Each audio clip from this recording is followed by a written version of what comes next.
इमरान खान की वाइफ बुशरा बीबी किसी प्रोटेस्ट में इस तरह शामिल हुई हैं, और ना सिर्फ शामिल हुई हैं बल्कि उसको लीड भी कर रही हैं। बुशरा बीबी ने ये कहा है कि इमरान के लिए आखिरी सांस तक खड़ी हूँ और उनकी रिहाई तक मार्च ख़त्म नहीं करेंगे। लेके जा रहे हैं, आवाज़ें सुनेंगे, आवाज़ें आप इस वक्त सुन सकते हैं जी। 26 नंबर मोड़े मोटरसाइकिल। अभी जो खबरें आ रही है कि स्ट्रेट फायरिंग की गई पुरअमन मुजाहिरीन के ऊपर, अपने शहरियों के ऊपर, अपने मुल्क के अंदर अपने लोगों के ऊपर स्ट्रेट फायरिंग की गई है। तो इमरान खान ने ये कहा है कि ये फाइनल कॉल ही है, यानी तख्त या तख्ता, मार दो या मर जाओ, डू एंड डाई की सिचुएशन है। पाकी दारुल हुकूमत इस्लामाबाद में आर्टिकल 245 के तहत फौज तरफ इंतशारियों और शरपसंदों को मौके पर गोली मारने के वाज़ेह कमांड दे दिए गए। यही कहते हैं कि इंडिया करवा रहा है, तो फिर हमारी सबसे बड़ी नालायकी है। इसका मतलब ये कि इंडिया हमसे हमारे अंदर इतना घुसा हुआ है कि वो जो चाहे जी कर ले। चारों कोनों से पाकिस्तान की सभी दिशाओं से इस्लामाबाद में भीड़ तो आ रही है, ये बात सच है। कंटेनर्स पे कंटेनर्स लगा दिए, सब कुछ कर दिए। रोज 190 बिलियन का खर्चा, ऐसा इनके खुद के सोर्सेस बता रहे हैं। 190 बिलियन खर्चा रोज तो नहीं, मतलब एक पूरी इस प्रक्रिया में इनका खर्चा होता है 3-4 दिन जितना भी चलता है उसमें 190 बिलियन PKR।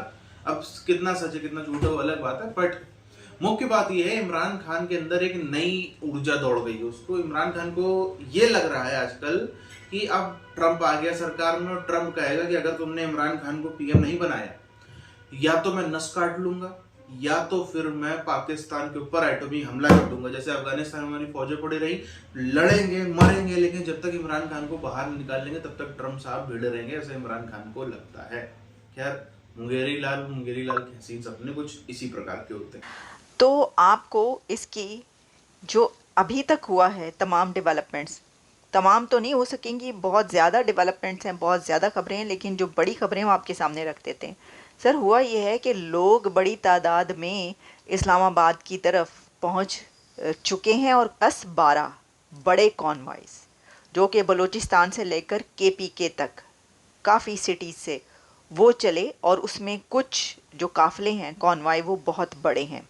बुशरा बीबी ने इसको खुद लीड किया है। एक जो कॉन्वॉय था, फिर वो उसके ऊपर कंटेनर के ऊपर भी चढ़ गई और उन्होंने लोगों से बातचीत भी की।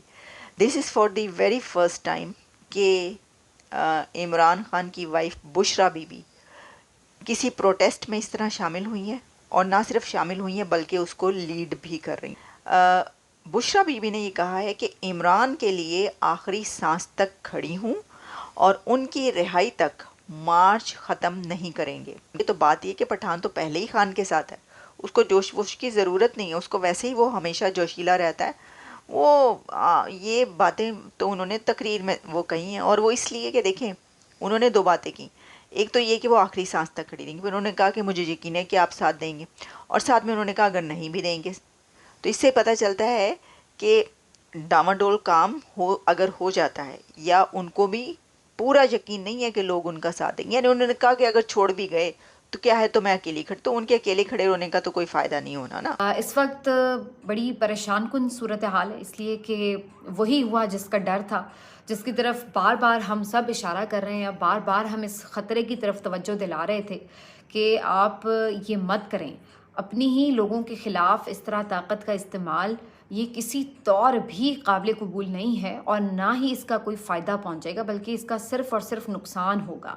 लेकिन ताकत के नशे में अंधी इस हुकूमत ने हर वो चीज़ की है जिससे अवाम की ज़िंदगी अजीरन बने। इंतहाई खौफनाक किस्म की खबरें हैं।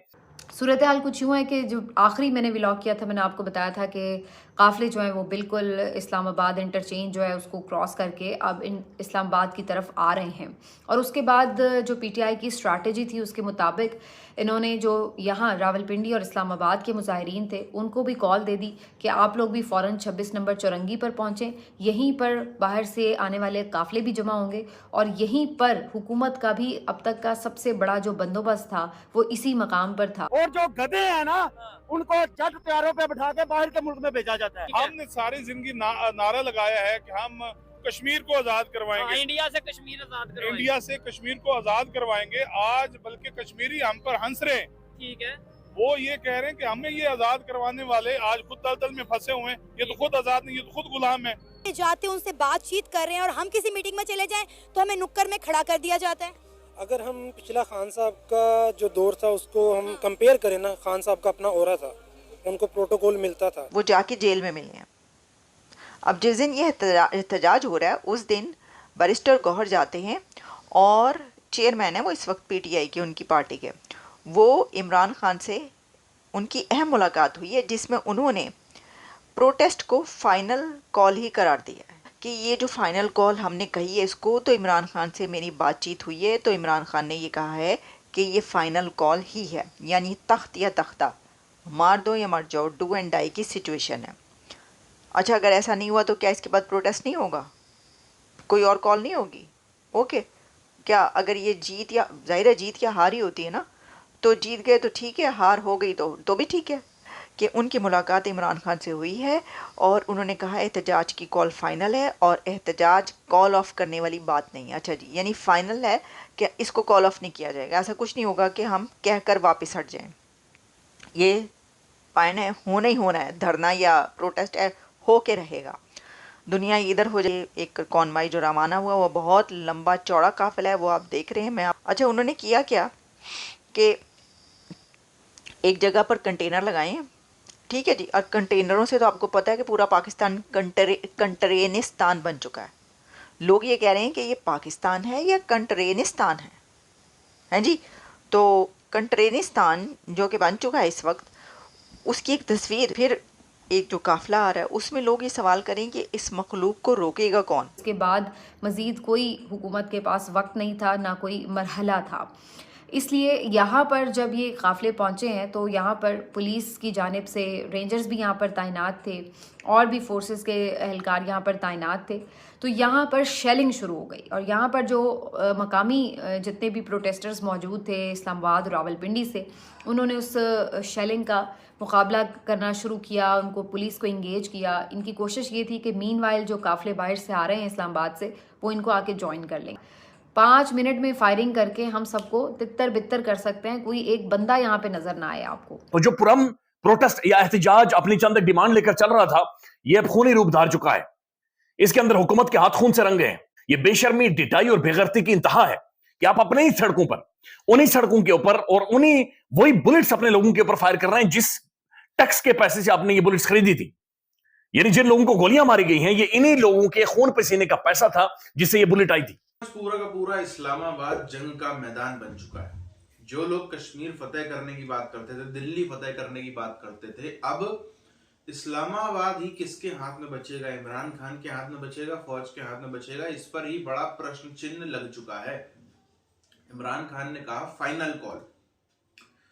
लोग तो आ रहे हैं, लोग तो सच बात आ रहे हैं, स्ट्रीट पावर है पीटीआई के पास, इमरान खान के पास। बट मुश्किल समस्या ये है कि एक तो बात यह है कि जो लोग आ रहे हैं वो भाग भी जल्दी जाते हैं। पिछले 1.5-2 सालों में जितने प्रोटेस्ट हमने देखे, सब में ये हुआ, शाम को भीड़ आएगी 6 बजे, 7 बजे, 8 बजे, 10 बजे, ऐसा लगता है 20-25 दिन बैठेंगे, सुबह होते होते सब गायब। ये न जाने कौन सा तरीका है प्रोटेस्ट करने का, या तो बहुत डरपोक है ये लोग पीटीआई के जो टॉप लीडर्स है कि भीड़ को इकट्ठा नहीं कर पा रहे, न जाने क्या है, मैं खुद भी नहीं समझ पा रहा हूँ। लेकिन करते ही क्यों है? 2-3 घंटे के लिए करना तो बुलाते ही क्यों? फिर एक बार आदमी आएगा लौटेगा, दूसरा आएगा लौटेगा, तीसरा आएगा लौटेगा, उसके बाद वो आना ही छोड़ देगा। लेकिन यार फर्जी में इतना पैसा लगा के सब कुछ करके जाते हैं और लोग अपने पैसे से आते हैं, ये भी बात है। बहुत ही कम लोग हैं जिनको पीटीआई फंड कर रहा है। अदरवाइज एक बस अगर भर के आती है, उसमें जितने भी 100 लोग, 200 लोग भी ठूस ठास के बैठा दोगे जैसे तैसे, उसका खर्चा, अगर वो कराची से आ रही है और बलोचिस्तान से आ रही है, केपीके से आ रही है, तो उसका खर्चा 7-8 लाख रुपए पाकिस्तानी रुपए है। पीकेआर में 7-8 लाख रुपए। ये ऐसे भूखमंगे भिखमंगे देश में, भूखे नंगे देश में इतना आदमी कब तक खर्चा करेगा? कहां तक करेगा? कब तक कौम के लिए, मुल्क के लिए, इमरान खान के लिए, टाइगर दुनिया और की जो बातें करते हैं, कब तक करेगा? लंबे समय तक नहीं कर सकता। तो अब ये भी कई सारे कारण है। और इस बार देखो बैठते हैं कि नहीं बैठते हैं, कि इस बार भी 2-3 दिन का फाइनल कॉल खत्म हो जाए, कोई इन लोग का भरोसा नहीं। बट इमरान खान का कहना है कि अब, ये इमरान खान का मानना है, उससे ज्यादा मैं कहूंगा कि अब ट्रंप आ रहा है और ट्रंप के आते आते यहाँ पे बड़ी फेरबदल होंगे। ट्रंप आएगा और कहेगा नो, हटाओ शहबाज शरीफ को। मेरा भाई, मेरा my brother, my little brother Imran Khan को बैठना चाहिए, अदरवाइज मैं यहाँ से न्यूक्लियर बम मार दूंगा। ये इमरान खान को लगता है। अरे इमरान खान के लिए, किसी के लिए एक पैसे का फर्क नहीं पड़ता है। ट्रंप के लिए इमरान खान पीटीआई कुछ भी नहीं है, ना पाकिस्तान से ट्रंप को कुछ भी मिल रहा है।